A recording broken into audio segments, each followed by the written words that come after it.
We have the Advanced Manufacturing Sciences degree. It's the first four-year baccalaureate degree of its kind in the nation. And then there's a handful of concentrations. There's operations management, so they can do the planning. There's mechanical engineering technology, so they can do design.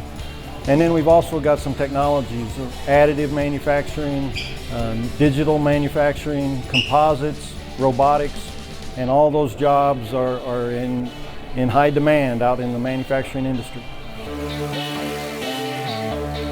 People, when they first hear manufacturing, sometimes they think dirty, dull, dumb, dangerous, but the reality is we're replacing those 4Ds with the 5D of digital. And we're merging the physical and the virtual world so that we can go off and implement all things around the fourth industrial revolution.